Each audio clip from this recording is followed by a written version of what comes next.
Arrancamos con este conversatorio que se llama Cómo acompañar infancias y adolescencias que padecen violencias, prácticas que promueven vínculos de cuidado en las instituciones.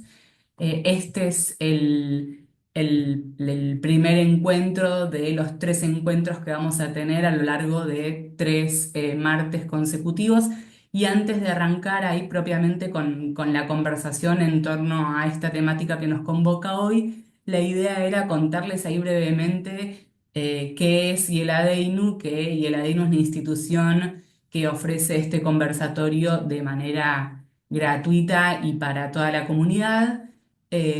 Contarles, bueno, que mi nombre es Yani Onickman, soy psicopedagoga, coordino el programa de promoción y prevención junto con Celeste Almirón, que es trabajadora social.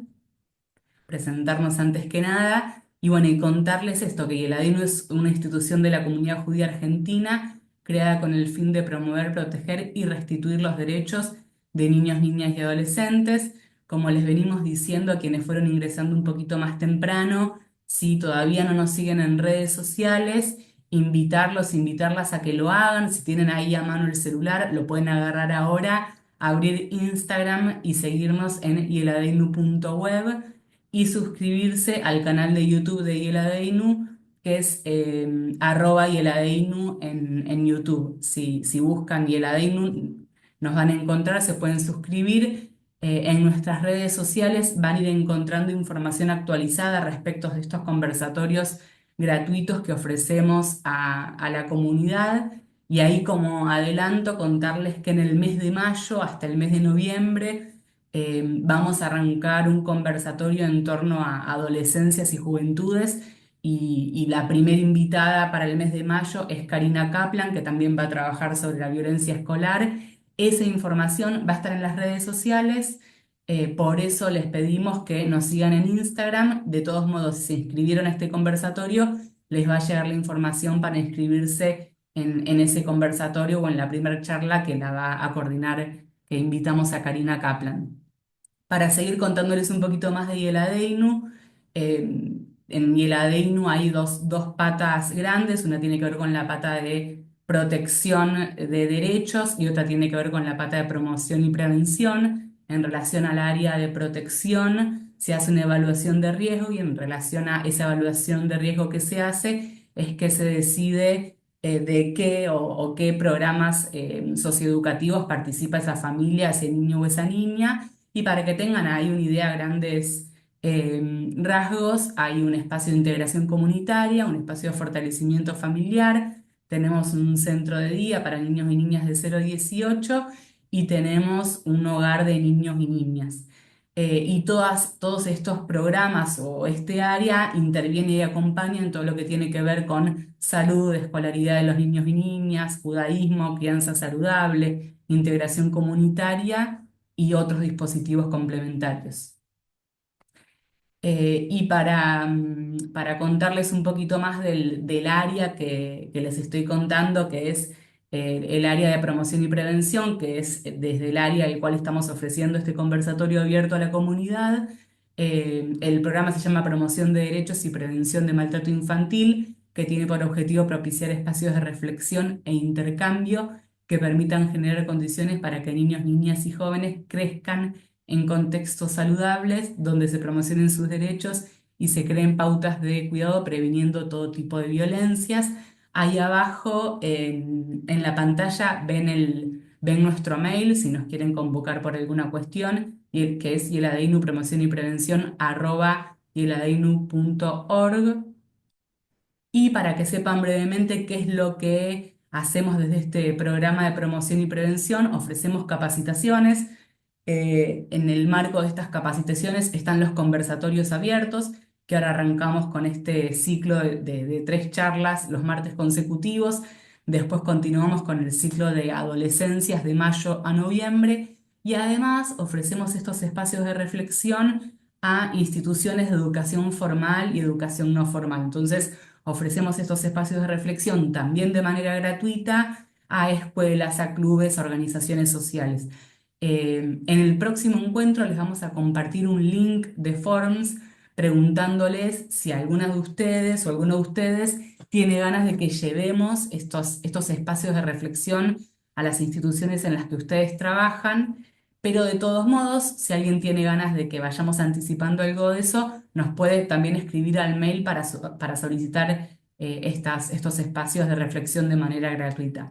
Además de las capacitaciones, hacemos asesoramiento a aquellas instituciones que atravesaron el espacio de formación y el asesoramiento lo hacemos pensando en acompañar a las instituciones en intervenciones más complejas con niños, niñas y adolescentes. Confeccionamos hace 2 años una guía de actuación para el cuidado y protección de niños, niñas y adolescentes, que esas son guías que también entregamos de manera gratuita una vez que se transitó el espacio de formación.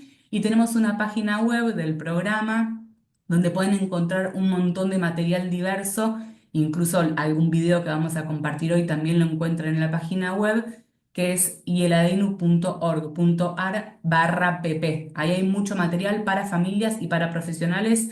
eh, lo recomendamos, la verdad que hicimos una selección de mucho material y vamos subiendo nuevo, y está bueno también incluso para poder compartirlo con las familias. Y también otra pata del área de promoción y prevención es el programa de Melavín, que es un espacio de formación de acompañantes terapéuticos y terapéuticas. Arranca este espacio de formación de este año como a fines de abril. Ahí tienen el celular de Virginia, que es la coordinadora del programa, y le pueden escribir para consultar respecto de este espacio de formación. Y bueno, ahora sí vamos a arrancar formalmente este conversatorio. El primer conversatorio o la conversación de hoy se llama Violencias en niños, niñas, adolescentes, y la idea es pensar el rol de educadores y educadoras en relación a las violencias. Y para que sepan del encuentro de hoy, vamos a empezar charlando un poquito respecto de la concepción actual de niñez y el encuadre normativo, pensar cómo afecta el maltrato a niños, niñas y adolescentes, profundizar un poquito en relación al rol de educadores y educadoras para la promoción de vínculos de cuidado, pensar respecto de la corresponsabilidad y las obligaciones que tenemos las personas adultas que trabajamos en las instituciones con niños, niñas y adolescentes. Y vamos a cerrar pensando cómo debería ser la escucha ante el relato de un niño, una niña o un adolescente de una situación de violencia y abuso. Y bueno, que sepan, como les decía al principio, para quienes se fueron conectando, que nos vemos el martes que viene en el mismo horario, y la temática de conversación del martes que viene va a ser abordajes y acompañamientos ante situaciones de violencia desde una perspectiva de derechos, y lo coordina Celes Almirón, que es trabajadora social y forma parte de la DEINU, y yo que soy Jani Onickman, soy psicopedagoga y también formo parte de la DEINU. Vamos al final dar unos 15 minutos de espacio para conversación o preguntas o compartir lo que quieran. Así que cualquier cosa van haciendo preguntas a través del chat, pero sepan que al final vamos a dar ahí un espacio de conversación. Y bueno, y arrancamos ahí entonces con el espacio. Bueno, como me presentó Yani, yo soy Celes Almirón, soy trabajadora social de formación y la idea de esta primera parte del conversatorio es poder situar a partir, ¿no? de la convención que se sanciona en el año 1994, que Argentina adhiera a la Convención sobre Derechos de Niños, Niñas y Adolescentes, qué es lo que se modifica a partir de ese momento y cómo impacta en la concepción actual que tenemos sobre niñez y adolescencias, y también qué derechos tienen los chicos y las chicas y cuáles también son nuestras obligaciones como parte, ¿no? de esas instituciones por las cuales los niños y las niñas transitan y forman parte.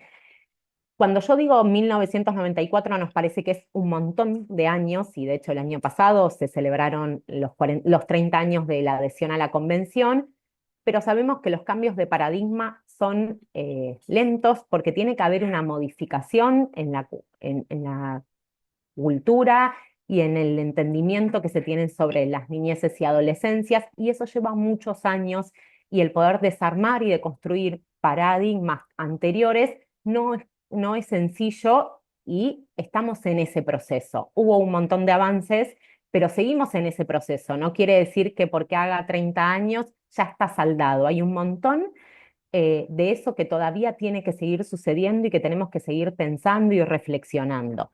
Cuando Argentina adhiere en el año 94 a la Convención, se dictan leyes específicas, ¿no? Con el objetivo de garantizar el cumplimiento de los derechos de los niños, las niñas y adolescentes, y se establece un sistema integral de protección y de restitución.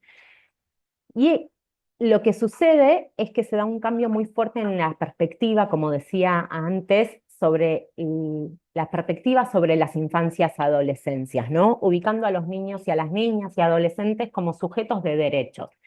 ¿Esto qué quiere decir? Antes, los niños y las niñas y adolescentes eran vistos como objetos de intervención, en los que las personas que acompañábamos, o las familias, o el sistema judicial, tomaban las decisiones en pos de su beneficio, pero sin tener en cuenta cuáles eran sus derechos, cuáles eran sus voces y desdibujando el protagonismo en las niñeces y en las adolescencias. Entonces, a partir de la adhesión de la Argentina, se empieza a dar un cambio en esta concepción y en esta mirada, ¿no? En empezar a proponer que los chicos y las chicas puedan ejercer sus derechos y sus deberes de acuerdo a su grado y a su edad y a su nivel de madurez, ¿no?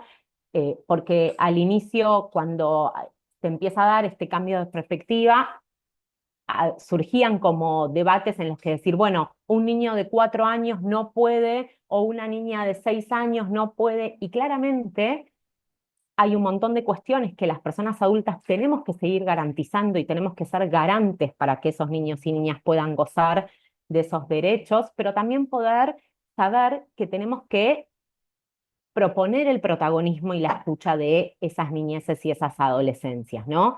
Lo que propone la Convención es empezar a tener una mirada sobre las personas menores de 18 años, entendiendo que hay necesidades que tienen que ser garantizadas por las personas mayores, que esto antes no se daba de esa manera. Eh, en este cambio de concepción se dan 3 principios, ¿no?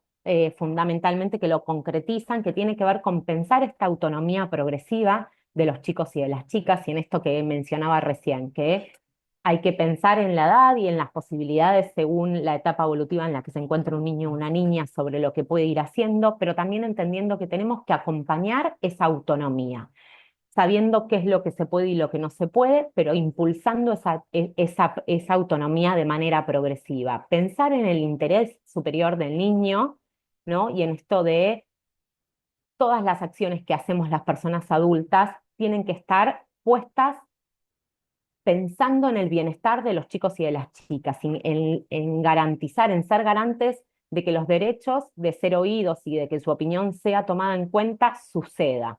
Y en esto también tiene que ver muchas veces cómo se nos presentan las intervenciones o las situaciones conflictivas o de vulneración de derechos en las instituciones en las cuales estamos.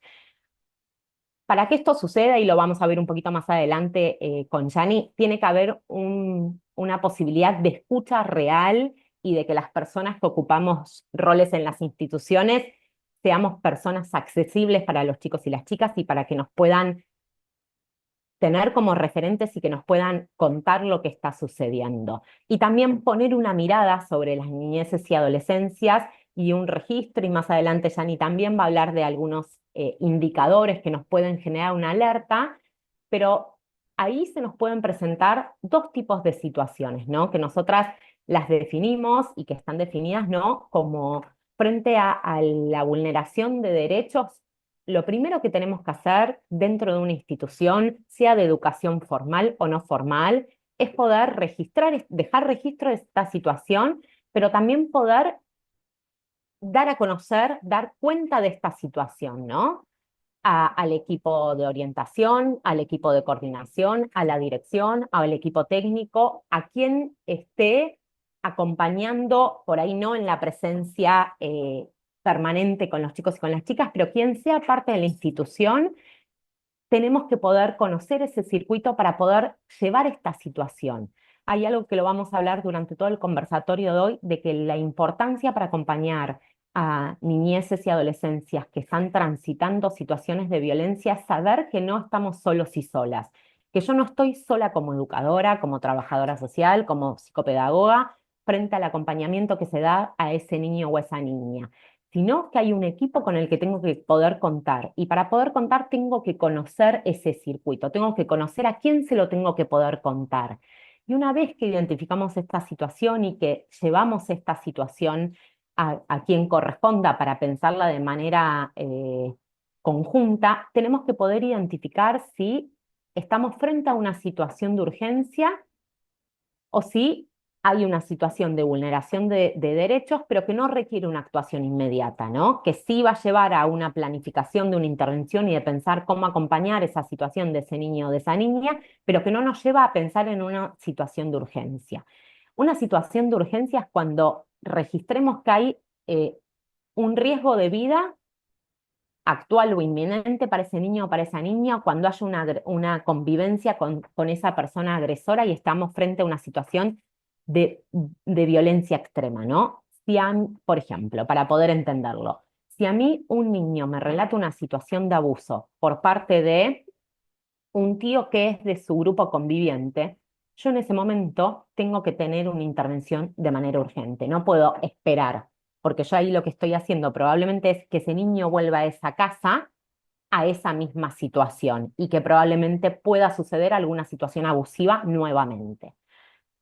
Pero si un niño o una niña nos abre una situación de maltrato por parte de su madre, de su padre o de alguien conviviente que se viene dando en el tiempo, tenemos que poder pensar en una intervención, pero probablemente no sea una intervención inmediata. Esta nos permita, y lo vamos a ver hacia el final del conversatorio de la semana que viene, cómo tenemos que pensar después esas intervenciones, porque también nos generan muchas preguntas, muchas alarmas, muchas inseguridades, muchos temores de sentir que se encendió una alarma y no estamos haciendo nada con esa información. En el encuentro que viene, en el conversatorio que viene, vamos a hablar hacia el final sobre esto, pero es importante poder ahí sí discernir sobre las situaciones de urgencia y aquellas situaciones en las que vamos a tener una intervención, pero no es necesaria que sea de manera inmediata.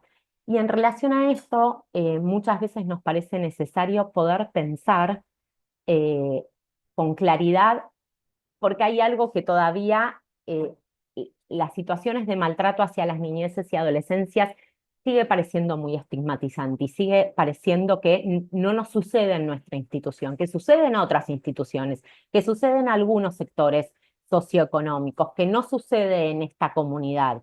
Y la realidad es que para poder pensarlo, ¿no?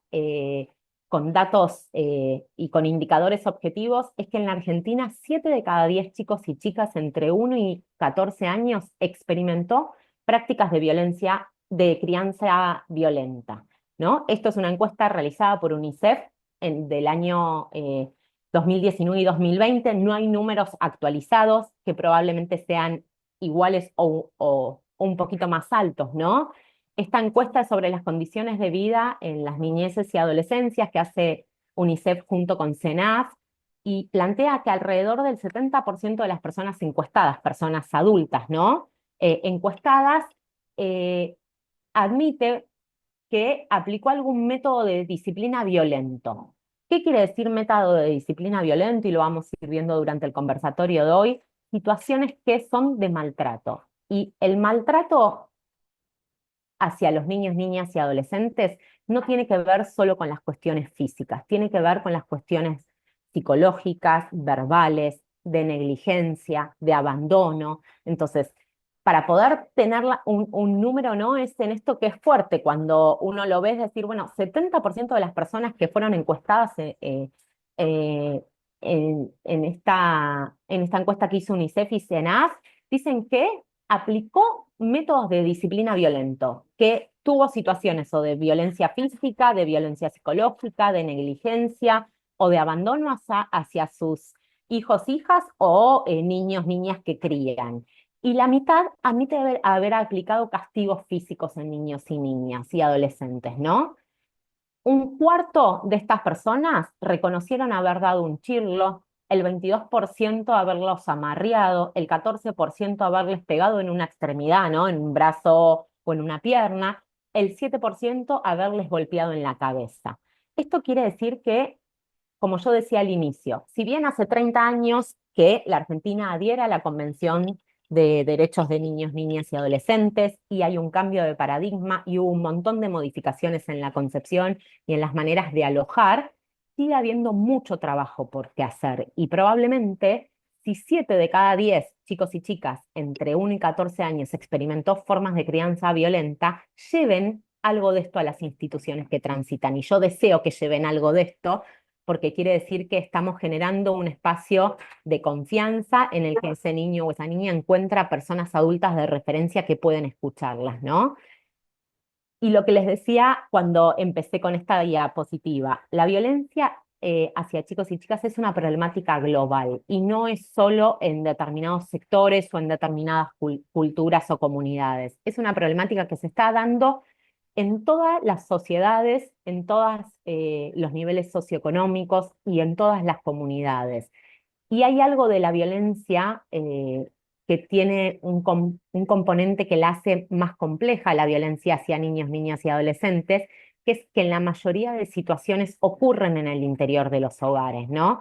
Y quienes ejercen esta violencia son las personas que tienen a su cargo el cuidado, son las personas que deben acompañar, proteger a los chicos y a las chicas en su crecimiento, pero son paralelamente quienes muchas veces lastiman física y emocionalmente. Y esto genera en esos niños y en esas niñas mensajes a veces muy ambiguos, ¿no? Porque es la persona que está responsable de cuidarme y que probablemente genere instancias de cuidado, es la misma persona que me está maltratando, es la misma persona que me está violentando, es la misma persona que no me está escuchando o que me está encerrando en la habitación a oscuras cuando hago algo que no está bien o que me está amenazando con que no me va a dar de comer si no hago tal o cual cosa, o que no me va a cuidar de manera si yo no hago lo esperado. Entonces, esto en los chicos y en las chicas muchas veces genera mensajes ambiguos y también es por eso lo complejo de que lo puedan contar y expresar, porque son las personas que ellos y ellas quieren quienes generan este tipo de acciones, ¿no? Entonces, también es necesario tener en cuenta que la violencia durante la infancia y la adolescencia deja marcas que son muy fuertes y que son imborrables en los chicos y en las chicas y que tienen consecuencias en el desarrollo presente y en el futuro. Y en esto es imposible pensarlo en que sea medible de manera lineal, ¿no? No quiere decir que un niño o una niña que padezca violencia física de los 4 a los 6 años, ejercida por su mamá, las consecuencias van a ser tales. Hay otro montón de variables que entran en juego. En esas variables tienen que ver cuánto tiempo, qué tipo de violencia sea, cuáles sean las herramientas propias que ese niño o esa niña vaya desarrollando. Pero también algo que es muy importante es qué otros espacios haya encontrado ese niño o esa niña de ser alojado, de ser cuidado, de ser escuchado, de poder problematizar que eso que está sucediendo no está bien, aunque sea su mamá o aunque sea su papá quien, o cuidador o cuidadora, quien ejerza esa situación de violencia. eh, Eso hace muy distinto el trayecto de un niño o de una niña que padece violencia y aparecen otras personas adultas que pueden cuidar y que pueden también desculpabilizar sobre esa situación que está sucediendo. Y ahora vamos, perdón, y ahora vamos a ver un videíto que un poco visibiliza esto que vengo planteando.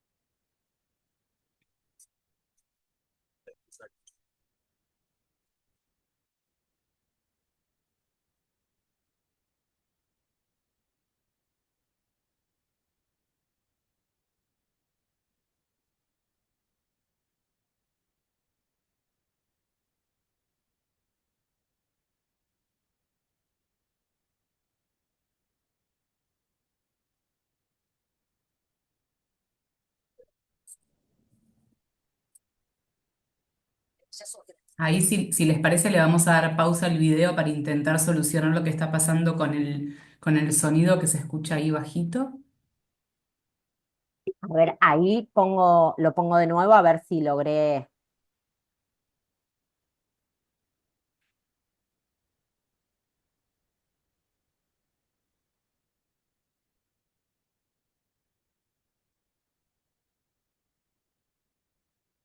Idiota, ¿o qué haces? Estas son mis cosas, mis herramientas, y no se tocan. Sos tonto, no te da la cabecita. ¿Y ahora qué? ¿Te vas a poner a llorar? Qué vergüenza.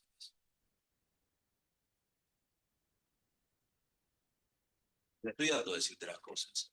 Está quien se ha dicho. Así que lo sea la propuesta.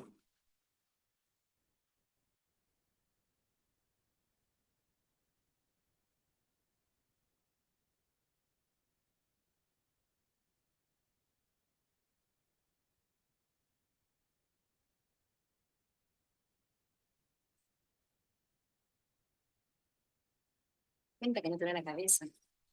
O pensás con los pies. Yo estoy bastante cansada de todo esto. Mira que ya sos grande. A veces creo que no servís para nada.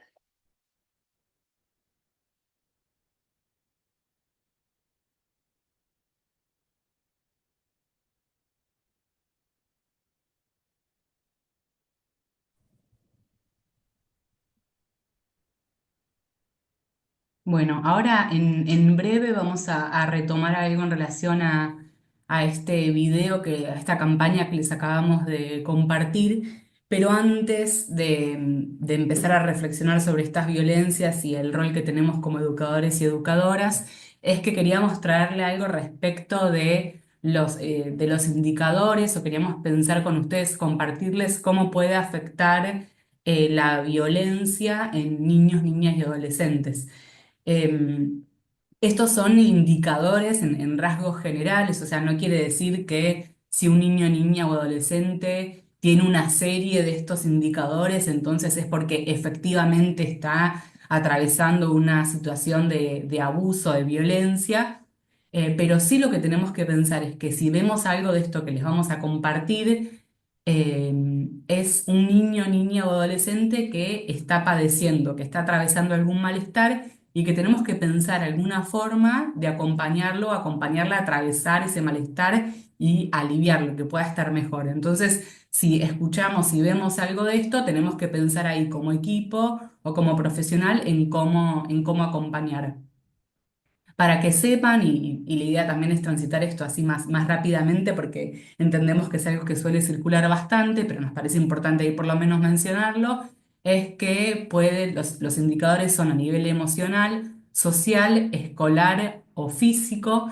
En relación a los indicadores a nivel emocional, puede aparecer niños o niñas que se sientan inseguros, inseguras de manera permanente. Puede aparecer una sensación de vergüenza por lo que están atravesando, como sentir que son los únicas o las únicas distintos que están atravesando este tipo de situaciones. Pueden aparecer niños, niñas con mucha ansiedad, tristeza, depresión o baja autoestima.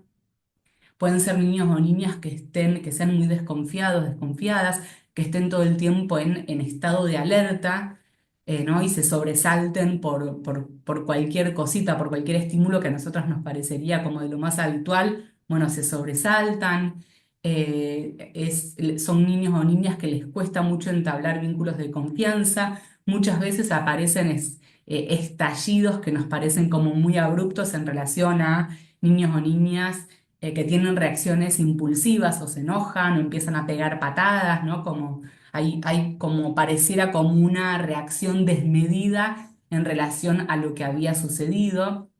Con Cele siempre decimos que en relación a los indicadores es muy importante tener en cuenta el desarrollo de los niños y niñas y el contexto que están atravesando. Por ejemplo, un niño y una niña de 2, 3, 4 años en el medio de un estallido emocional, ¿no? Lo que llamamos berrinche, que podríamos decir, uy, esto es desmedido porque solamente alguien le dijo que no a tal cosita. Bueno, eso hay que entenderlo en el marco de ese desarrollo esperable, ¿no? Entonces hay que ahí poder diferenciar el desarrollo evolutivo esperable de los indicadores y también, por ejemplo, del contexto. Otro de los indicadores emocionales y que se ve bastante tiene que ver con trastornos en el sueño. Son niños o niñas que empiezan a dormir mucho o empiezan a tener o a dormir poco porque tienen pesadillas a la noche. O sea, lo importante en relación a los trastornos del sueño es que hay una modificación en esta conducta, ¿no?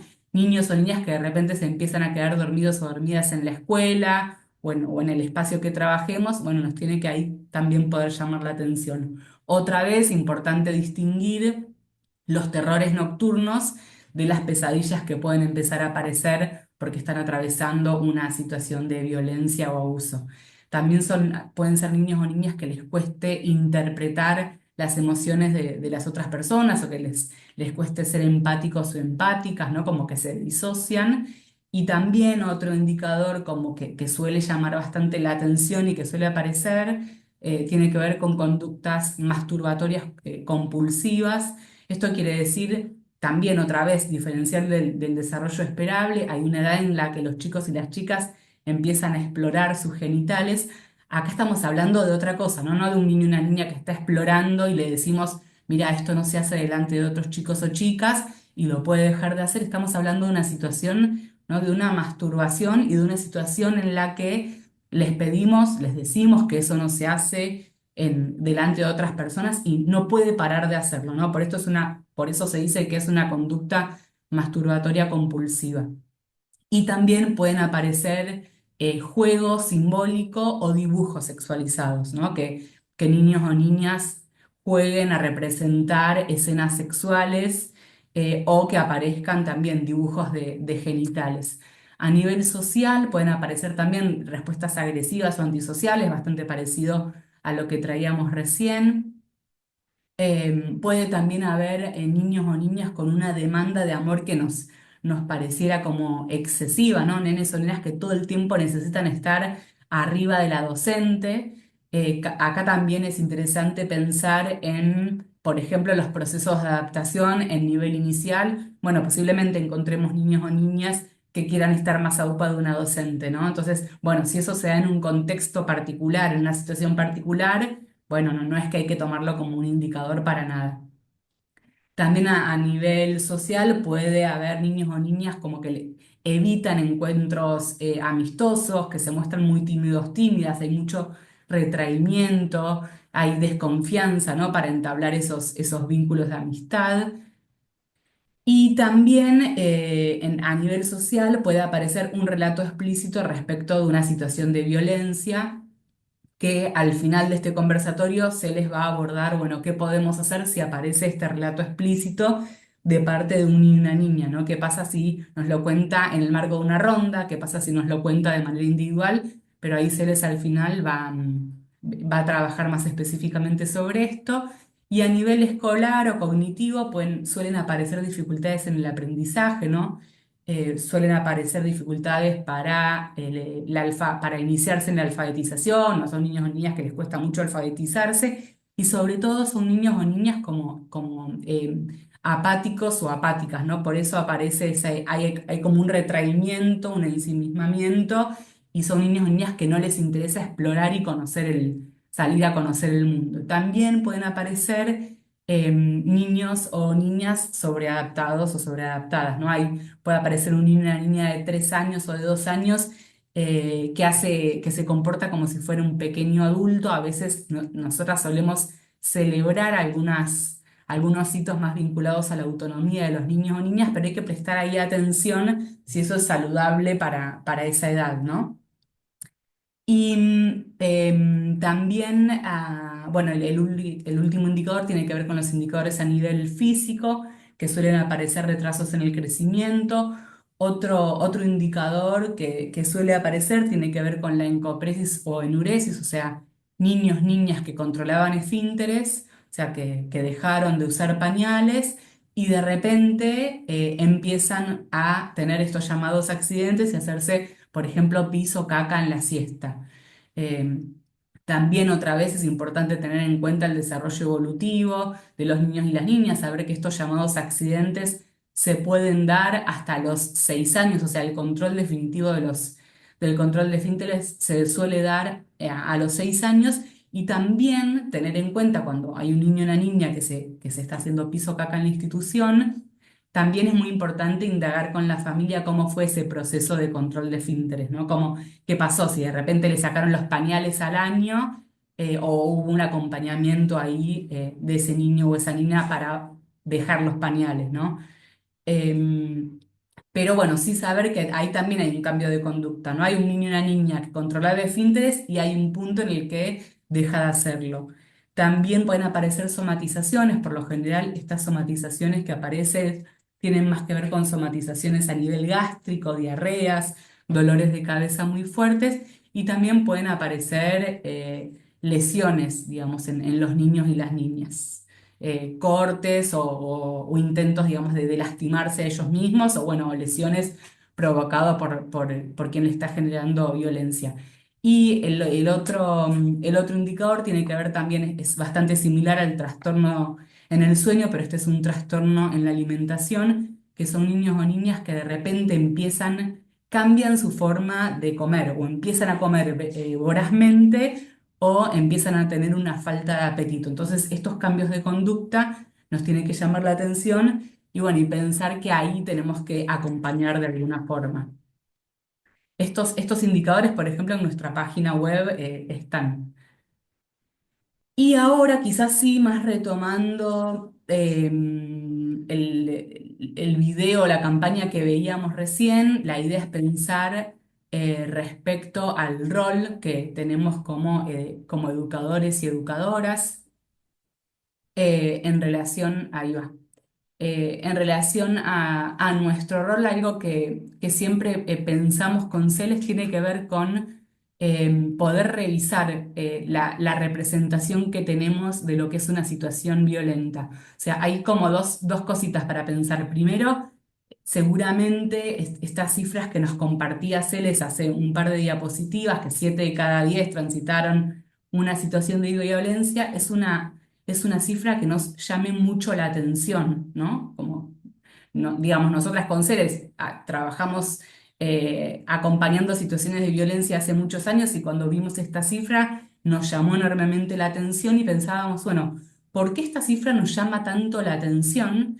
Y lo que pensábamos es que nos llama la atención porque cuando nos representamos qué es lo violento, nos solemos representar una situación de violencia extrema, ¿no? Como nos representamos una situación de abuso, nos representamos situaciones de violencia física, pero nos cuesta bastante más representarnos estas situaciones que veíamos en el video, ¿no? Estas situaciones que veíamos en el video son situaciones quizás que se dan en la vida cotidiana de los chicos o las chicas, o son situaciones que posiblemente nosotras vivimos en nuestra infancia, en nuestras casas, o incluso que pudimos haber vivido en el marco de instituciones de educación formal o no formal, ¿no? Entonces, cuando nos representamos una situación violenta, tenemos que, bueno, sí, sabemos que está el castigo físico, sabemos que están las situaciones de abuso, pero tenemos que empezar a revisarla y a deconstruir lo que consideramos violento, y también poder representarnos que esto que estamos viendo en el video, ¿no? No te da la cabeza, o no servís para nada, ¿no? Que le dicen una mamá o un papá. Eso también es una situación violenta, y tiene impacto para los chicos y las chicas. ¿Y por qué siempre, o sea, decimos con Cele, bueno, revisemos la representación que tenemos como personas y como profesionales respecto a lo que es violento? Porque desde ahí podemos empezar a trabajar distinto en nuestro rol como profesionales, educadores y educadores. Si no revisamos cuestiones personales, es muy difícil que podamos habilitar vínculos de cuidado, y vínculos distintos a los que nos enseñaron a nosotros y a nosotras. ¿Por qué? Porque nosotras nos creamos, Celes compartía ahí la concepción de las infancias, e incluso en el chat también traían esto de que todavía este viejo paradigma de los niños, niñas como objetos de intervención todavía no ha cambiado, es verdad, pero sobre todo las personas que estamos conectadas en este chat, tenemos una matriz vincular en la que se nos decía, por ejemplo, que a las personas adultas se las respeta, a las personas mayores se las respeta, ya vas a tener problemas cuando seas grande, sos muy chiquito para opinar. Bueno, es ese tipo de frases que nos decían habitualmente. Entonces, cuando nosotras éramos chicas y chicos, nos criamos en un paradigma adultocéntrico en el que siempre las ideas y los sentires de las personas adultas eran los sentires y los pensares que estaban validados socialmente, ¿no? Los niños y las niñas incluso a veces no eran consideradas personas, ¿no? Eran como seres que estaban en construcción. Entonces, lo que nos pasó a nosotros y nosotras es que nos decían respetar a los mayores, pero no había un respeto hacia las infancias, ¿no? Había una relación autoritaria donde las personas adultas tenían todo el saber y el poder, ¿no? Y teníamos que acatar órdenes. Y acatábamos órdenes, ¿no? Sin chistar, por miedo también a las consecuencias. Miedo a esa consecuencia podía tener que ver con una situación de humillación, como la que vemos en el video, o miedo a las consecuencias podía tener que ver con un castigo físico, ¿no? Pero acá no estamos diciendo, obviamente, que no haya una relación asimétrica entre niños, niñas y personas adultas, pero sí tiene que haber un reconocimiento, una validación y respeto, ¿no? Entonces, quizás el esfuerzo personal que tenemos que poder hacer es empezar a trabajar también desde el reconocimiento con los chicos y las chicas, ¿no? Y pensar que ese respeto, ¿no? que queremos construir es un respeto hacia nosotras como personas adultas, pero que también tenemos que poder respetar a las infancias. Entonces, tener ahí muy en cuenta esto del reconocimiento de las emociones, de las formas de pensar, de las formas de hacer, la construcción de empatía para los niños y las niñas y empezar a desandar algo de esta matriz adultocéntrica que aprendimos. Un libro muy interesante para pensar nuestras matrices adultocéntricas o nuestras matrices vinculares es un libro de Sofía Lewicki que dice Tan mal si salimos, ¿no? Porque es algo que se suele decir, bueno, tan mal no salimos, bueno, más o menos, si empezamos a revisar algunas cositas, ese es un libro como muy sencillo de leer y que está bueno. En relación entonces a nuestro rol, esto lo primero que nosotras creemos es que tenemos que revisar cuestiones vinculadas a la propia infancia para poder habilitar distintos tratos con los chicos y las chicas y para poder empezar a desnaturalizar violencias, trabajando desde el reconocimiento y la empatía. Y algo muy importante es saber, ¿no? que somos personas significativas para los chicos y las chicas, ¿no? Si ocupamos el rol de educadores y educadoras y que construimos subjetividad, ¿no? Y que la idea que tenemos es que las personas adultas podamos dejar una huella ahí donde hay una cicatriz, o sea, no seguir profundizando esa cicatriz, o sea, es muy interesante pensar que, digamos, un niño y una niña que sufre situaciones de maltrato, aunque incluso no se modifique esa situación de maltrato, si hay una persona, otra persona adulta que aloja, que contiene, que escucha, que valida lo que le está pasando, bueno, hay posibilidad ahí de transformar algo más a nivel subjetivo de ese niño o esa niña. Entonces, que la idea como educadores y educadoras es que dejemos huella y no cicatriz, no sigamos profundizando a través de la humillación, por ejemplo, o a través de la amenaza, ¿no? Como decir, bueno, voy a llamar a tu mamá o tu papá por tal cosa que hiciste, o te voy a poner una nota en el cuaderno de comunicados, ¿no? Cuando repetimos estas cuestiones que tienen que ver con nuestro propio trayecto escolar, quizás, estamos también apelando a decirle, bueno, hay una figura materna, paterna, familiar o referente de cuidado a la que vos le deberías tener miedo, ¿no? Entonces, cuando nos referimos a esto de revisar algunas representaciones y revisar la matriz vincular, también nos referimos a estas frases que tenemos muy aprendidas y que solemos repetir sin pensar a veces, bueno, ¿qué es lo que realmente estamos transmitiendo con eso que estamos diciendo? Entonces, esto, clave, construimos subjetividad, somos personas significativas, pensemos en las cosas que les decimos y que les pedimos a las infancias y dejemos ahí huella donde puede haber una cicatriz. También en relación a esta concepción adultocéntrica que tenemos, Es importante en nuestro rol como educadoras y educadores saber que no tenemos todo el saber, que nos podemos equivocar y que también podemos pedir perdón, ¿no? En estos aprendizajes que vamos haciendo en relación a los vínculos que habilitamos y la manera que tenemos de dirigirnos hacia los chicos y las chicas, o sea, no es que de una vez y para siempre se nos introduce como un nuevo chip en relación a esta matriz vincular, desandamos estas representaciones o estas formas de vincularnos violentas. Es un proceso que tenemos que ir haciendo porque son años de nuestra historia en las que nos fuimos vinculando eh, de esta manera. Entonces, si en algún momento levantamos la voz o nos dirigimos de una forma a un niño y una niña que después registramos que no correspondía, bueno, pensemos que ahí hay posibilidad de reparar, que podemos decirle a ese niño, niña o a ese grupo,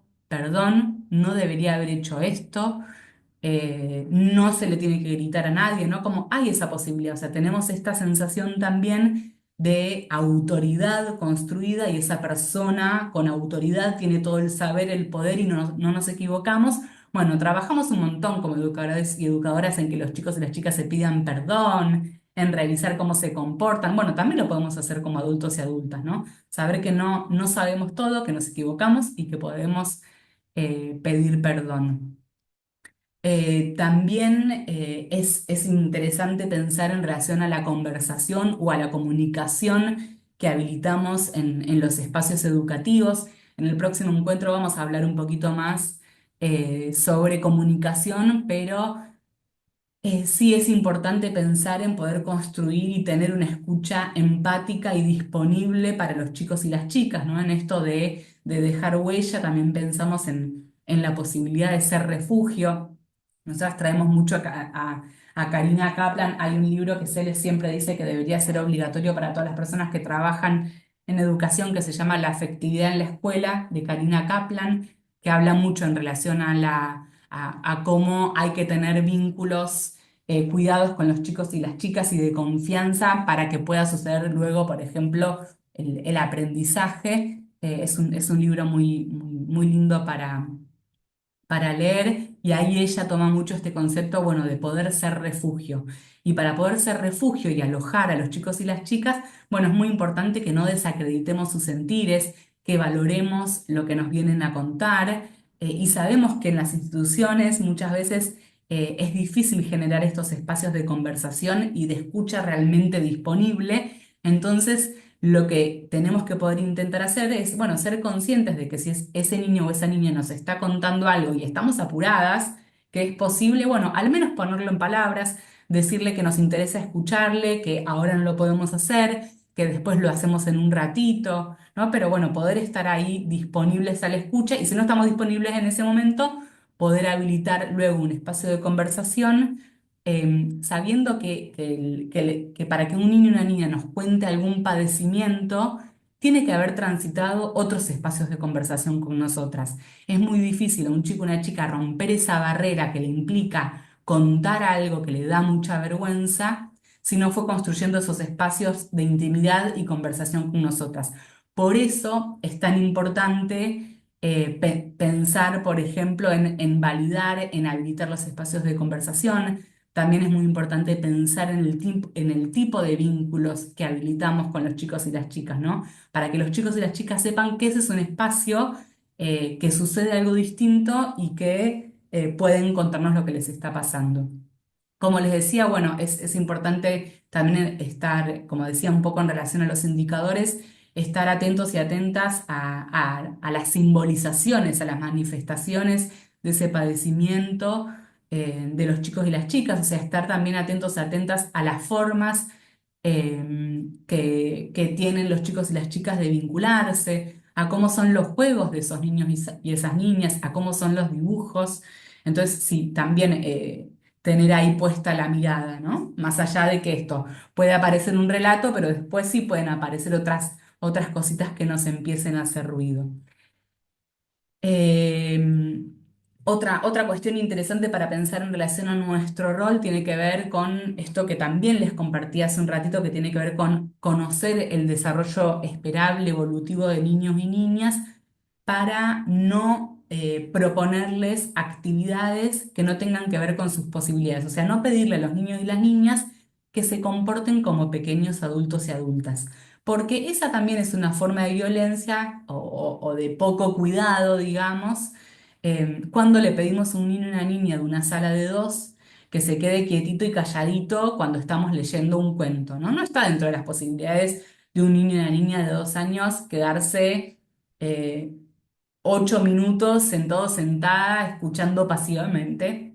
Entonces, también empezar a pensar, o sea, cuando le pedimos a un niño y una niña que obedezca a rajatabla, ¿no? Una consigna pedagógica que no tiene que ver con sus posibilidades simbólicas, subjetivas, cognitivas, bueno, eso también es una falta de cuidado hacia los chicos y las chicas, entonces estar ahí pendientes a esa representación que tenemos de las infancias. ¿Qué esperamos de un niño y una niña de 2 años? ¿Qué esperamos de un adolescente, ¿no? Como también indagar respecto de la representación que tenemos de juventudes, adolescencias, niños o niñas, y también saber, bueno, que sí o sí trabajamos con niños o niñas que padecen algún tipo de violencia. Si pensamos en la estadística que nos compartía Cele, si pensamos en un grupo de sala o de clase, bueno, ahí vamos a trabajar sí o sí con niños y niñas que están atravesando situaciones de violencia. Así que vamos a trabajar sí en la detección y conocer los indicadores está bueno, pero también vamos a trabajar en pensar en los vínculos que habilitamos en los chicos y las chicas, las formas de vincularse, para que entiendan que este es un espacio seguro en el que pueden contarnos también algo de lo que les está pasando. No es mucho más fácil escuchar, ¿no? Cómo se siente un niño y una niña si nos cuenta algo que estar buscando ahí las pistas. Ahí, Cele, si querés pasamos a la siguiente. Sí, bueno, ahora la idea un poco es pensar, ¿no? Nuestro rol en este cuidado hacia las niñas, niños y adolescentes, y esto que mencionábamos al inicio de la corresponsabilidad, ¿no? Em, y las obligaciones que tenemos las personas adultas en esa corresponsabilidad, y también cuáles son los efectores del Estado que intervienen frente a las situaciones de vulneración de derechos. Nuestro rol como personas adultas, como mencionaba al inicio, es contribuir a que los niños, niñas y adolescentes puedan ejercer una ciudadanía plena y los derechos que les son reconocidos. Para que eso suceda, tenemos que poder, como mencionaba Yani recién, tener una mirada atenta y amorosa y de atención y de poder darle también lugar a lo que nos genera alarma, ¿no? Hay algo de que no lo dije al inicio y es algo que menciono siempre, tenemos que poder también registrar esas cosas que a las educadoras y educadores nos generan alarma de los chicos y de las chicas, ¿no? Es decir, hay algo de esa situación que me está generando un poco de ruido y ahí poder consultar con alguien del equipo para ver qué creen, si es necesario pensar en hacer algo o no con esa alarma que a mí me está generando. Pero la corresponsabilidad se refiere a las responsabilidades que tenemos todas las personas que somos parte de este sistema, ¿no? Yo al inicio hablaba de que la convención plantea, y con las leyes que se establecen en la Argentina, un sistema integral, ¿no? De protección para las infancias y adolescencias. Bueno, la corresponsabilidad lo que plantea es el rol que tenemos cada una de las personas que ocupamos parte de ese sistema de protección integral. Las escuelas, los clubes, las organizaciones de barrio, los espacios de educación no formal, que podemos, que alojamos a las infancias y que podemos tener, y adolescencias, y podemos tener una escucha de lo que les están sucediendo. Y esa corresponsabilidad nos hace garantes a todas las personas adultas, ¿no? En la protección y en la promoción de los derechos de las infancias. Eh, pero ahí tenemos que poder, más allá de esto que he dicho de esta manera, queda muy, muy lindo y pensar en cuál es mi corresponsabilidad o yo como parte de ese sistema de protección tengo una responsabilidad sobre esas niñas y niños con quienes trabajo y a quienes alojo desde distintos espacios, pero tenemos que poder pensar cómo se traducen, ¿no? En nuestras funciones cotidianas, cómo se traduce esa corresponsabilidad, porque esto que mencionaba Yani hace un rato, a veces pensamos las situaciones de maltrato, situaciones extremas, ¿no? Las situaciones de un niño con un ojo marcado, una niña con una marca visible en la que nos hace mucho ruido e intervenimos frente a esa situación, pero también hay un montón de otras violencias que son más simbólicas, que están más desdibujadas, que también nos tiene que poder interpelar en esta corresponsabilidad y pensar en esto, ¿no? De qué somos corresponsables cada quien en la tarea que desempeña.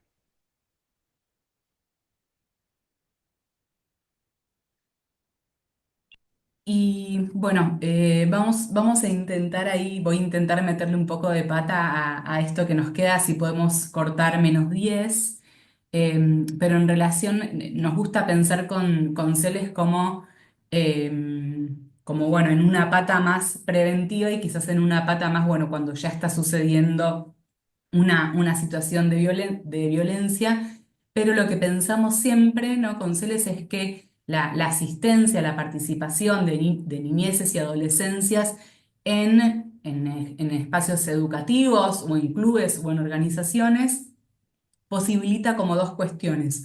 Una que tiene que ver con, bueno, la posibilidad efectiva que tenemos de detectar situaciones de maltrato y abuso, ¿no? En el ámbito intrafamiliar, pero que también tenemos la posibilidad de ofrecer horas distintas en la vida de esos niños, niñas o adolescencias, ¿no? Entonces hay como quizás una pata un poco más luminosa.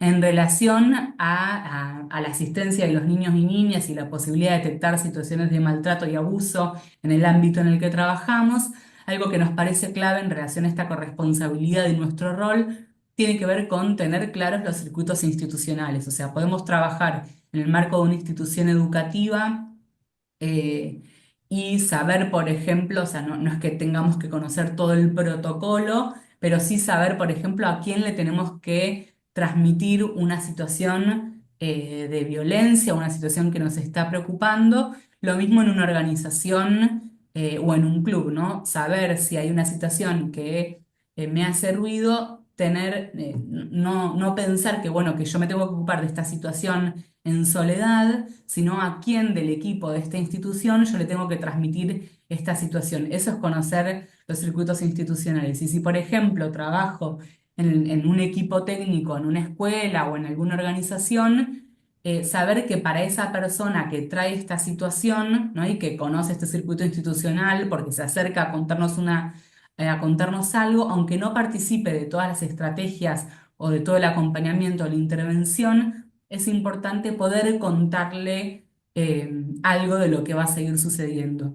Y cuando me refiero a tener claros los circuitos institucionales, es importante que conozcan estos circuitos no solo las personas que tienen a cargo grupo de niños o niñas, pero sino que el portero, portera, cocinero, cocinera o otras personas que trabajan en la institución también sepan a qué nos referimos cuando hablamos con situaciones que ameritan el acompañamiento, situaciones de violencia, ¿no? Porque la persona que está en la puerta de la escuela, el portero o la portera, también puede advertir un montón de situaciones y no sabe qué hacer con eso, o tiene un fantasma respecto de, uy, si le cuento a la directora que vi tal cosa, le van a quitar, van a sacar a ese niño o niña de la casa, ¿no? Entonces hay que también ahí poder trabajar respecto de cuáles son las situaciones que acompañamos y cuáles son realmente esas intervenciones, ¿no? Y que ese portero o portera, por ejemplo, sepa también a quién del equipo se tiene que poder acercar. Esta es información que nos parece que es interesante que lo tenga, por ejemplo, toda la comunidad educativa, todos los trabajadores y trabajadoras.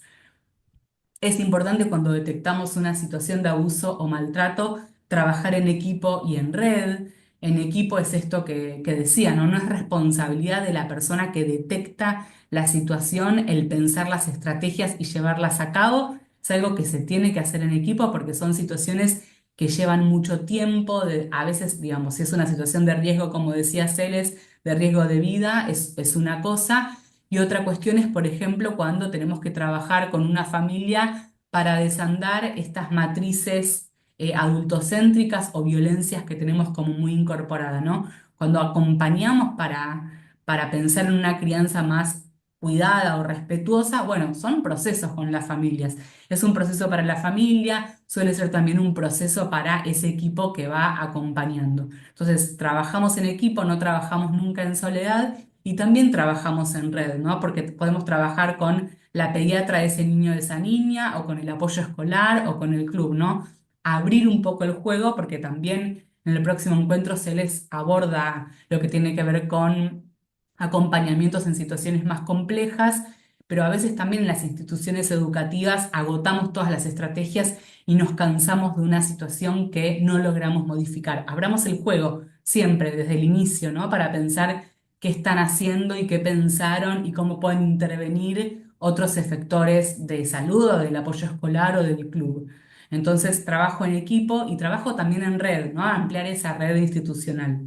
Como les decía esto, como modificar los paradigmas o las matrices vinculares respecto de la crianza lleva tiempo, ¿no? Como a nosotras nos va a llevar tiempo identificar esas violencias o esas faltas de cuidado que ejercemos hacia los chicos y las chicas, eso mismo le pasa a las familias, ¿no? Entonces, saber que lleva tiempo ir registrando eso y poder hacer algo distinto a lo que hicieron con nosotros y nosotras. Eso también le pasa a las familias. Está bueno siempre que hay una situación que nos haga ruido, aunque no tengamos la certeza de que está sucediendo una situación de violencia o de abuso, si hay algo que nos hace ruido, mejor nos acercamos al equipo para contarles esto que nos hace ruido. Quizás efectivamente no están ese niño o esa niña no está atravesando una situación de violencia y el equipo técnico nos pone en contexto, nos cuenta, uy, ¿sabés que me olvidé decirte que me contó la mamá que está atravesando un duelo porque pasó tal cosa, ¿no? Como tener esa información ayuda a que podamos acompañar mejor a los chicos y las chicas, pero siempre que algo nos hace ruido, poder acercarnos al equipo para entender ahí qué está pasando y no tener que descifrar eso solas. Y saber que desde Yeladeinu también podemos acompañar, incluso cuando una situación les hace ruido y no tienen la certeza de que se esté atravesando una situación de violencia o de abuso, también desde promoción y prevención y desde el resto del área de admisión de Yeladeinu podemos encontrarnos y pensar a ver qué es lo que está pasando ahí y cómo podemos dilucidar si efectivamente está pasando o no algo, si hay una vulneración de derechos. Bueno, y siempre que aparece, digamos, un relato explícito de un niño y una niña, bueno, es muy importante, ahora ya lo vamos a ver en breve, pero muy importante poder transmitir que vamos a acompañar y ayudar a que esa situación cambie y que ese niño o esa niña esté mejor. Pasamos, Celes, a la que viene. Y bueno, y también les decía, ¿no? que está esta posibilidad de detectar situaciones de violencia o de abuso, pero también está la posibilidad de que los chicos y las chicas o jóvenes pasen gran parte de su día en un entorno donde se sientan cuidados, cuidadas, alojadas, validados y validadas. Y para que eso suceda, o sea, si logramos que los chicos y las chicas pasen horas de disfrute, de alegría en el espacio educativo, también tenemos muchas más chances de que un niño y una niña nos cuente cuando les está pasando algo. Algo que nos parece con Celes siempre súper importante es poder garantizar tratos respetuosos entre toda la comunidad educativa, ¿no? Muchas veces nos centramos en el tipo de vínculo que habilitamos en los niños y las niñas, pero también tenemos que pensar en el tipo de vínculo que ofrecemos las personas adultas, ¿no? Entonces, toda la comunidad educativa tiene que ser transversal esto de tener buenos tratos hacia los chicos y las chicas. Y con C les decimos que siempre que veamos una situación de violencia o de falta de cuidado, tenemos que intervenir.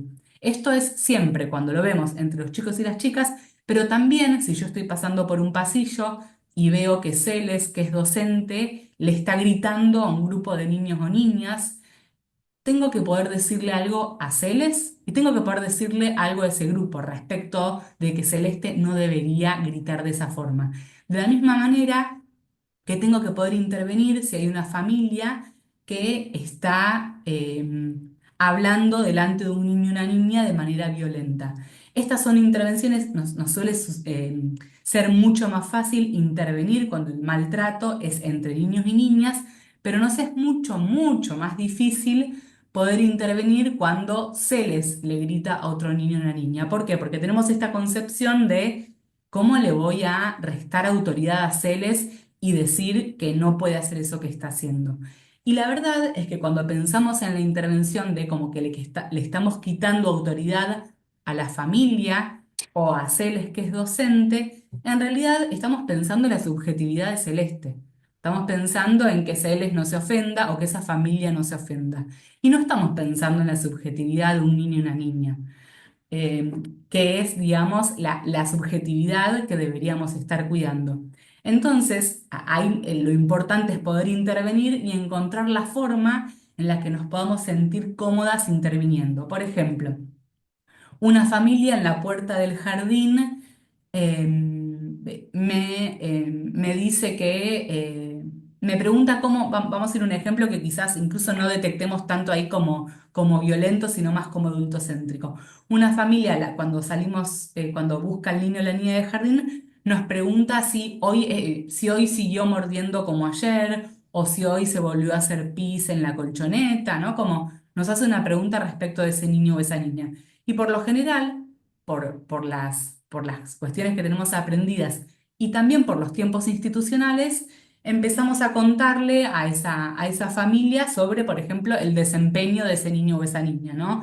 Y decimos, no, hoy estuvo mejor, no mordió, o sí, hoy se pudo integrar al grupo y participó del juego, ¿no?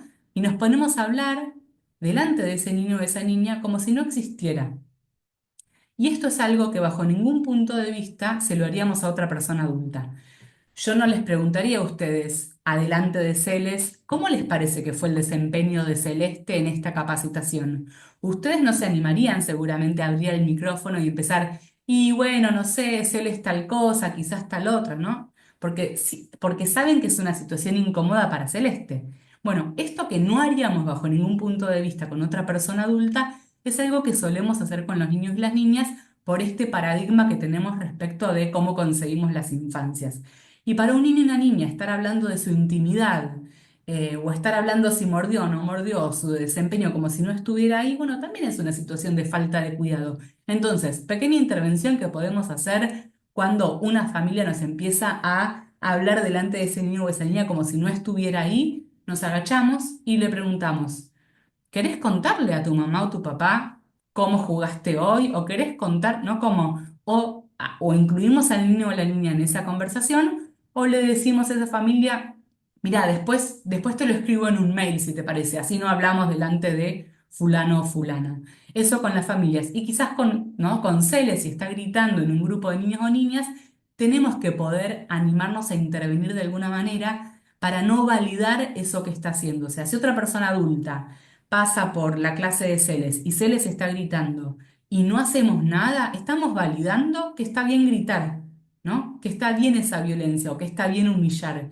Y vamos a tener muy pocas chances que un niño y una niña nos cuente algo que le está pasando si la referente de la sala o de la clase está gritando también. Entonces podemos entrar a la clase, hacer un chiste, hacerle un chiste a Celes y al grupo respecto de qué es lo que le está pasando y después hablaremos con Celes en privado y le explicaremos por qué intervenimos, ¿no? Pero tenemos que buscar ahí la forma creativa de a poco de decirle a la otra persona, a la familia o a la referente que eso no está bueno y sobre todo pensar que nuestra intervención está dirigida hacia los niños y las niñas. Entonces, súper desafío intervenir siempre que observamos una forma de vinculación poco cuidada, ¿no? Incluso con familias, incluso con personas de nuestro equipo.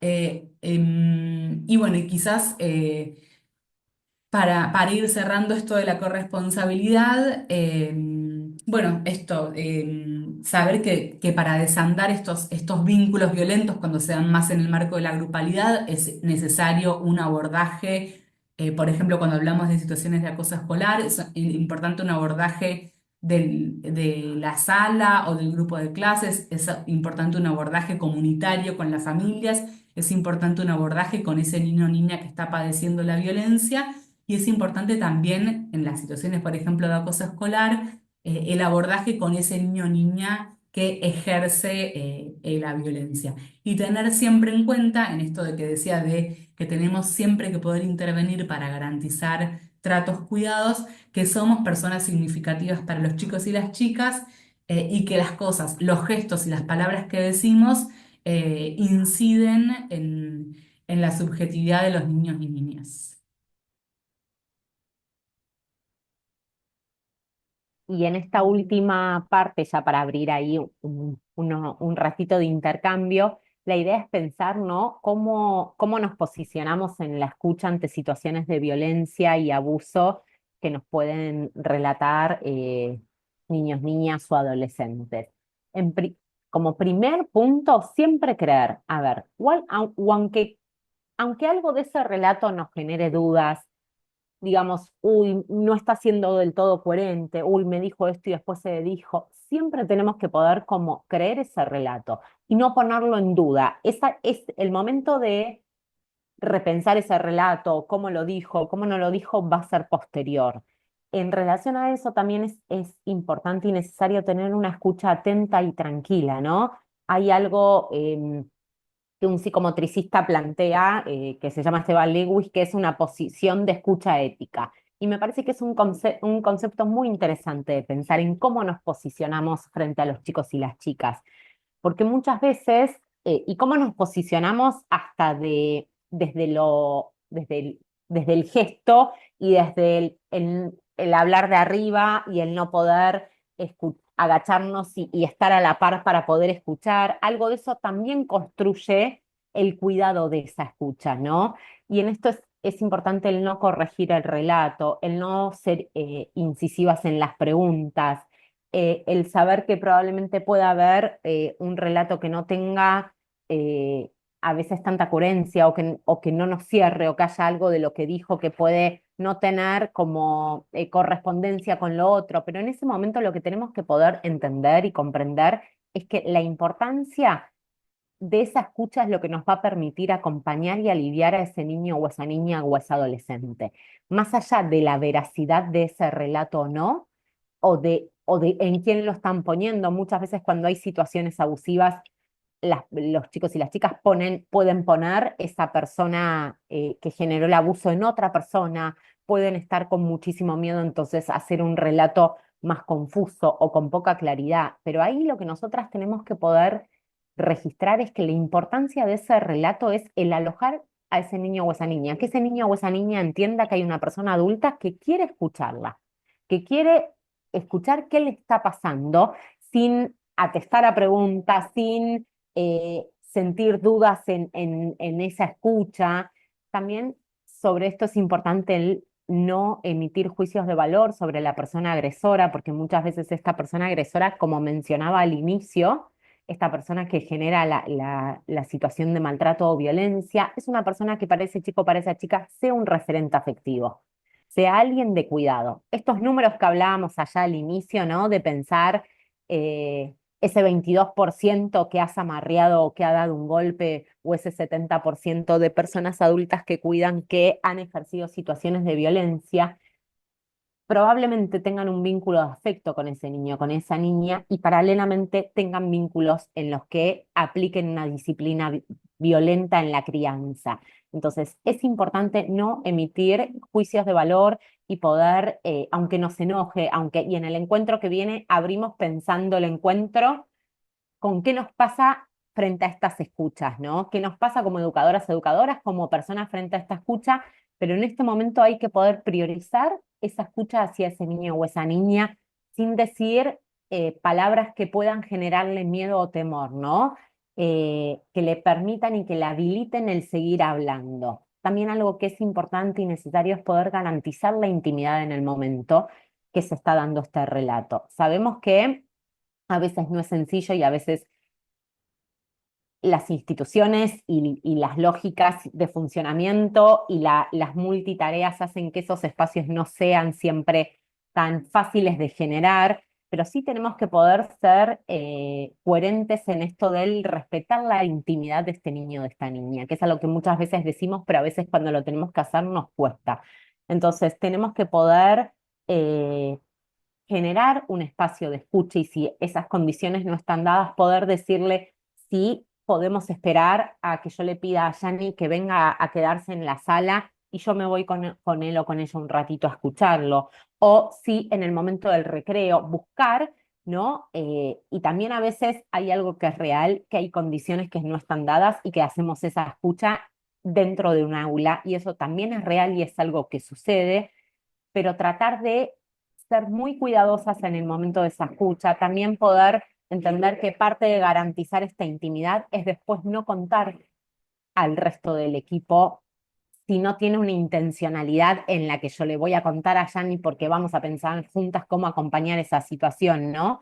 El no sociabilizar por fuera del equipo lo que le está sucediendo a ese niño o esa niña. Tener también acá registro, ¿no? Del respeto y del marco de leyes en el cual trabajamos, que tiene que ver con esto de el bienestar de los niños y de las niñas, pero también desde una perspectiva de respeto hacia la intimidad y privacidad de esos niños y esas niñas. Algo que también es necesario es poder desculpabilizar, poder plantear que lo que sucedió no es culpa de él o de ella, y en eso a veces es poder decir y poder poner en palabras lo que mamá o papá hizo no estuvo bien. No te tiene que pegar nadie. Y hay un poco esto que traía Yani hace un ratito, ¿no? De a veces sentir que desacreditamos a esa persona adulta. Ahí también tenemos que poder pensar con mucha claridad que si no desacreditamos a esa persona adulta, la estamos validando. Y lo que ese niño o esa niña está aprendiendo es que hay personas adultas que están validadas para pegarle, que está bien si le pegan, que bueno, si te pega mamá o papá no pasa nada, en ese ámbito está permitido. También poder dar seguridad y decir que vamos a hacer todo lo posible para proteger y para ayudar a que esa situación genere alivio. A veces nos parece que el tiempo de escucha es poco lo que hacemos en ese tiempo de escucha. Y también saber que muchas veces ese tiempo de escucha de ese niño o esa niña le genere un alivio, ¿no? Que le genere una sensación de, uy, pude decirlo, esto no lo estoy cargando más yo solo o yo sola. También es importante en esto de poder acordar que vamos a contarlo al resto del equipo, poder transmitirle al niño o a la niña que lo vamos a contar al resto del equipo, poder anticipar si vamos a citar a esa familia y poder trabajar a veces con esos chicos y chicas que son más temerosas o que nos plantean, no quiero que se lo cuentes a nadie. Y ahí también hay algo que es importante, que tenemos que ser conscientes de que no podemos prometer cosas que no vamos a cumplir, porque si no después vamos a romper esa confianza. Si a mí una niña me cuenta un relato de una situación de violencia, yo no le puedo prometer que no se la voy a contar a nadie, porque yo probablemente se la cuente a Yani y al equipo para que me ayude a pensar. Entonces, en eso tenemos que no prometer, pero sí poder explicar por qué lo vamos a abrir. Yo poder contar, si se lo voy a contar a Yani, ¿por qué? Porque creo que ella me puede ayudar a pensar en cómo acompañarte.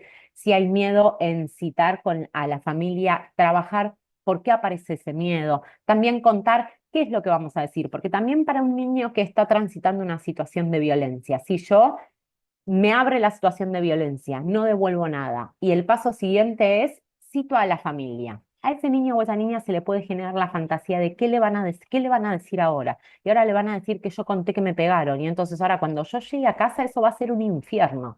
Entonces ahí ser cuidadosas y también ser coherentes de que la mayoría de intervenciones que hacemos y situaciones que acompañamos, esos niños y niñas vuelven a vivir a esa casa con esas personas que están generando situaciones de maltrato. Entonces tenemos que poder ser cuidadosas, tenemos que poder pensar en cómo alojar y cómo acompañar y cómo no romper esos vínculos de confianza. También poder decir que vamos a ir contándoles qué es lo que va pasando, poder ir manteniéndolos al tanto de las intervenciones que vamos haciendo o no. Y en esto también yo no acuerdo con ese niño en la intervención, porque yo ahí en esto de pensar ese sistema de protección integral, yo soy la persona adulta que en ese momento tiene la responsabilidad de velar porque se garanticen los derechos de ese niño o de esa niña, pero sí poder, ¿no? Ir contando lo que va a ir sucediendo. Si voy a citar a la mamá, si voy a citar a la familia, si voy a hablarlo con alguien más del equipo, trabajar el consentimiento con ese niño, con esa niña de este acompañamiento. Y vamos a ver en la semana que viene que también con las familias trabajamos ese consentimiento. Eh, poder pensar en que en el trabajar ese consentimiento es seguir trabajando en relación a la confianza que ese niño o esa niña nos tiene, poder seguir planteando y presentándonos como referentes de cuidado hacia ese niño o hacia esa niña, ¿no? Eh, y lo vamos a hablar en el encuentro siguiente, pero todas las emociones que a mí me pasen como persona adulta frente a esa situación, yo no se las puedo transmitir a ese niño o a esa niña. Tengo que buscar otros espacios en los que puedan ser alojadas todos esos sentires que yo tengo, pero no se los puedo transmitir a ese niño o esa niña. En ese momento tenemos que saber que nuestra prioridad es lograr el bienestar de ese niño o de esa niña, lograr que ese niño o esa niña sienta alivio y nos está encontrando, y por eso en esto de poder también agradecer que lo haya compartido, ¿no? Porque nos está convirtiendo en personas referentes de confianza. Entonces ahí tenemos que asumir ese rol de cuidado y de protección hacia ese niño y esa niña y pensar que lo que le tenemos que devolver es tranquilidad, aunque no la tengamos, porque probablemente frente al relato de un niño o de una niña se nos abran un montón de preguntas, de interrogantes, de temores, de no saber qué hacer, de inseguridades, pero yo en ese momento tengo que poder transmitir la seguridad, aunque no la tenga, ¿no? Aunque diga, va a estar todo bien y yo voy a pensar en cómo acompañarte. Y aunque yo no tenga certeza de cómo va a ser ese acompañamiento o esa intervención, en ese momento yo tengo que poder dar certezas a ese niño o a esa niña que probablemente eh, la esté pasando muy mal y necesita que aparezcan personas adultas que den algo de certeza en esa incertidumbre en la que están transitando. Y ahora, para cerrar y dar unos minutos de intercambio, queremos compartir una frase de Miguel Toyo que está en el libro de Escuchar a las Infancias, que dice así: hablar de escucha de ninguna manera nos propone una posición pasiva. Se da en un contexto de reconocimiento por la dignidad del sujeto niño-niña, al no ubicarlo como objeto del adulto, sometido a sus intereses. En la En la, espera, ay, perdón, dale. en la espera y la disposición de un tiempo que, como el de jugar, no guarda relación con la cronología y menos aún con el frenesí que impone la tecnología. Escuchar es alojar una singularidad, una multialidad intersubjetiva, capaz de recrear a la que pareces repetirse, entusiasmar lo que empalidece al vivir y también brindar un bálsamo. Perdón que deje de compartir. Ah, ujú. Ahí Bueno, se no sé está, por qué no. ahí se está viendo bien, ¿eh? Escuchar es Sí, alojar una singularidad en una mutualidad intersubjetiva capaz de recrear lo que parece repetirse, entusiasmar lo que empalidece el vivir y también brindar un bálsamo al sufrimiento. Es un libro muy interesante. Miguel Toyo es el compilador y hay un montón de autores y autoras ahí como bastante reconocidas. Por ejemplo, nos está Beatriz Janín, Alicia Stolkiner, es muy interesante, habla como de la posibilidad habla de la hospitalidad y de la escucha, y también habla del protagonismo, es un libro que está muy bueno. En la próxima diapo les queríamos compartir ahí otra vez la página web y nuestro mail por cualquier cosa. Para quienes no pudieron anotar en el inicio, no sé, Cele, si ahí podés pasar a la que viene. sí, pero me hace algo extraño que a mí no me parece que estoy compartiendo, por eso, Ah, se está viendo acá, ¿eh? La cita de bueno, Miguel Toyo. ahí pasó. No, no pasó.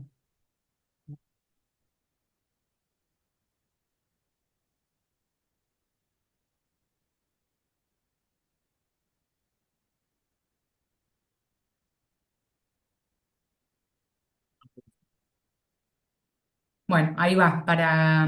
Habían algunas personas en el chat, igual lo habíamos puesto, que preguntaban sobre la página web o sobre algún video, sobre el video que compartimos. El video que compartimos está en la página web, que es dieladinu.org.ar/pp. Ahí está otra vez nuestro mail por cualquier cosa. Nos volvemos a encontrar el martes que viene, 18:30. Otra vez les vamos a compartir el link de Zoom a través del mail. Y bueno, y el otro martes también nos volvemos a encontrar 18:30. Hay una, no sé si sigue estando, si alguien quiere hacer alguna pregunta, pero no sé si sigue estando Pamela en el conversatorio que había tirado una pregunta en el chat. Para saber solo, Pamela, si estás. Y retomo ahí tu pregunta.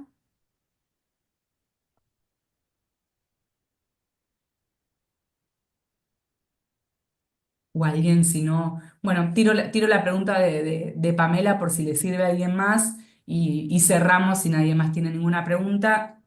Ella preguntaba qué pasa con niños, niñas dentro de instituciones de residencia en relación a las denuncias. Yo en realidad lo que le quería preguntar a Pamela es como a qué se refería con instituciones de residencia y las denuncias, porque en algún momento pensé que se refería a hogares, pero me parecía raro con un niño o niña en un hogar denunciando a alguien de su familia, entonces necesitaba ahí que aclare un poquito más la pregunta en el chat, pero bueno, si no está, nos perdemos ahí esa oportunidad. Y Celeste, no sé si querés dejar de compartir a ver si se animan a prender sus cámaras y hacemos una fotito y Sí, nos encontramos, si no, el martes que viene. sí, no sé por qué no me está dejando dejar de compartir, como evidentemente toqué algo que... Bueno, ahí querés hacer la pregunta a través del chat o desmutearte. Hay una persona ahí que estaba diciendo que tiene una pregunta. Acá preguntan si hay link de asistencia. No, no hay link de asistencia porque no ofrecemos certificados, así que por eso no hicimos link de asistencia. Michelle, ¿querés hacer tu pregunta? No sé si querés hacerla a través del chat o te querés desmutear. También quien tenga preguntas para el próximo conversatorio, si no se animan a desmutear sus micrófonos, nos pueden mandar un mail con la pregunta y podemos abrir el próximo conversatorio retomando las preguntas que tengan.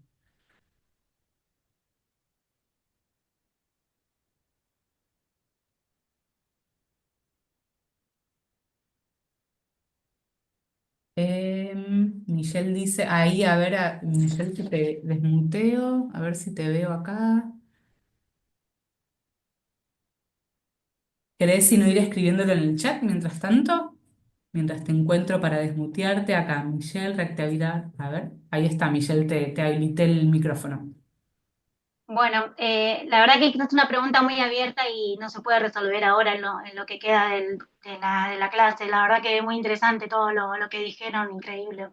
La verdad que un poquito me hace un poco de ruido el tema de lo que es el respeto también a los mayores, a los padres, como que cómo se hace para compensar un poco lo que es un adulto y a la vez desacreditar a un adulto.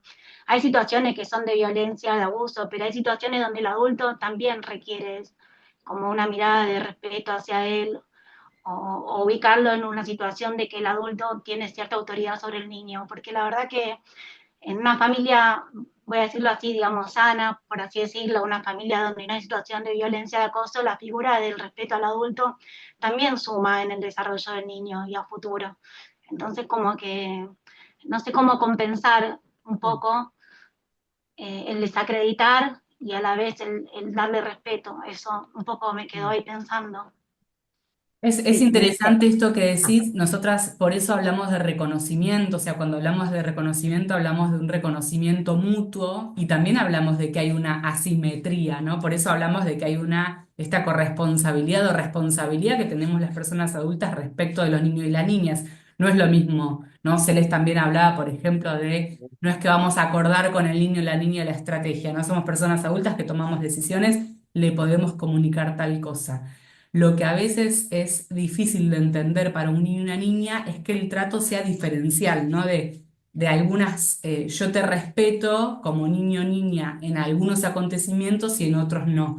Eso suele ser confuso. El respeto y el reconocimiento es mutuo, eh, bajo ningún punto de vista. Esto quiere decir, por ejemplo, que si hay un niño y una niña, no sé, que me empieza a pegar patadas o que me empieza a tratar mal, yo no le voy a marcar que eso no se hace, ¿no? O si me empieza a pegar patadas, y tengo que contener a ese niño o niña físicamente porque me está lastimando, pero una cosa es, por ejemplo, contener físicamente para que no me lastime y no se lastime a sí mismo o a sí misma, y otra cosa es amarrear, por ejemplo, ¿no? Y que ese niño o esa niña me tenga miedo. Entonces, quizás ahí, por eso hablamos de respeto mutuo o hablamos de reconocimiento, pero lo hablamos en los dos sentidos, porque si no sería muy ambiguo para los chicos y las chicas, y también si no ocupamos ese lugar de cuidado, también es complicado para los chicos y las chicas.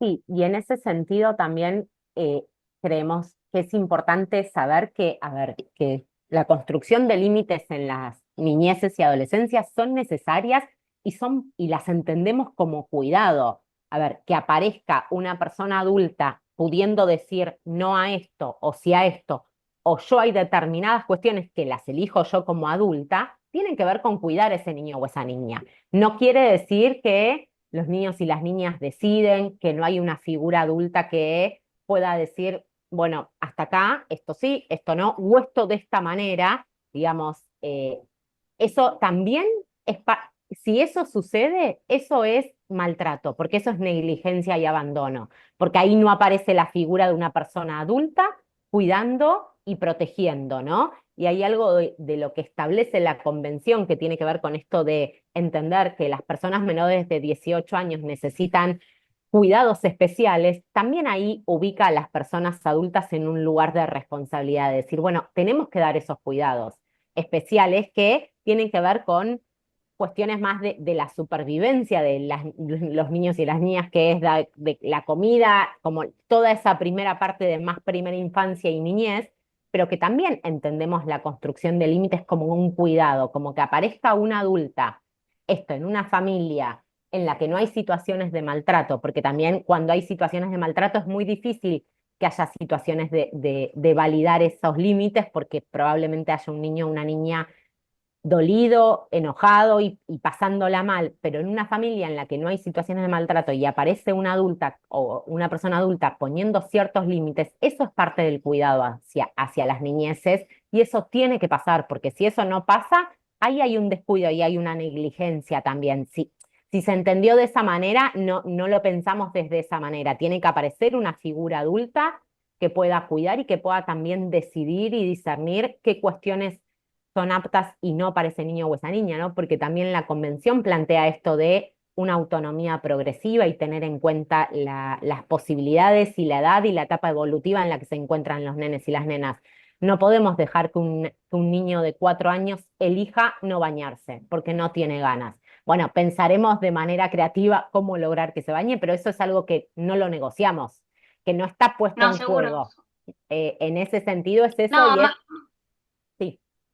más que nada me hizo ruido el tema de que a veces de repente ustedes dijeron, por ejemplo, Janina, ¿no?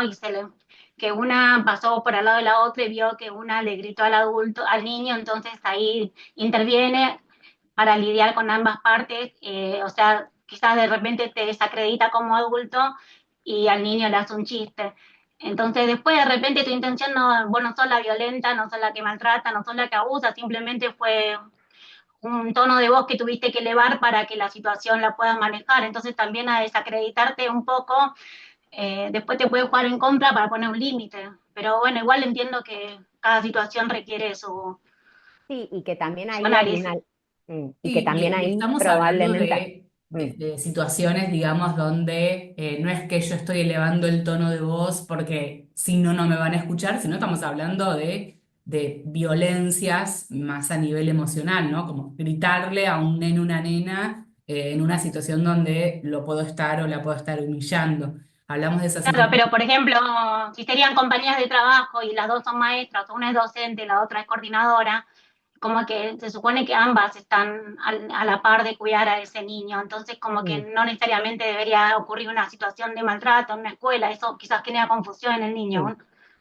sí, Pero pero igual mira, entiendo que eh, son ejemplos para que uno vaya claro, entendiendo. pero mira, justo a veces pasa, aunque uno crea que son situaciones que no pasan, me pasó la semana pasada, yo trabajo en una organización barrial y me pasó de ir a una escuela a ver una docente y que había una situación muy violenta en la que había un niño que se ve que había tenido alguna conducta más conflictiva dentro de la sala y estaba fuera del aula y había una docente que le estaba gritando mucho, pero mucho de verdad y sostenidamente. Y ella más alta, él sentado y gritando, gritando, gritando, gritando. Y esta docente a la que yo fui a ver me dijo, espérame un minuto. Y se acercó y le dijo, bueno, me parece que la seño está muy enojada, como, porque en esa situación hay una situación de violencia. Si yo le grito, le grito, le grito, le grito a otro niño, digamos, yo puedo tener o decidir que ese niño no puede seguir participando de esa actividad de esa manera, claramente, y eso es cuidado,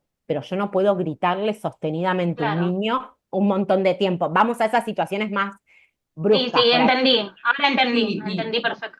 y quizás un poco, digamos, para cerrar, cuando nos referimos a estas situaciones de violencia o de falta de cuidado, nos referimos cuando hay una situación de autoritarismo y poder, digamos, y algo que, esto que decimos de no seguir profundizando esa cicatriz. Y también, bueno, hay muchas cosas que nos hacen ruido, ¿no? Cuando conversamos sobre estas cosas, por cómo nosotras fuimos construyendo lo que concebimos como la autoridad, o sea, no es que, digamos, yo puedo construir autoridad también a través del respeto y el reconocimiento, y eso es un ejercicio que todavía no entendemos bien cómo hacerlo, pero bueno, hay que intentar ahí seguir construyéndolo. Mm, Gracias, Bueno, Michelle, sí, por sí, tu claro. intervención. Gracias a ustedes. Gracias. gracias. Bueno, nos vemos entonces, ya son 8:10, nos vemos entonces el martes que viene a las 8:30, perdón, a las 6:30, intentamos siempre arrancar 6:35, Mm. así que bueno, no se demoren ahí en conectarse y esperen el link entonces a través del mail. Nos vemos el martes que Muchas gracias viene. por conectarse.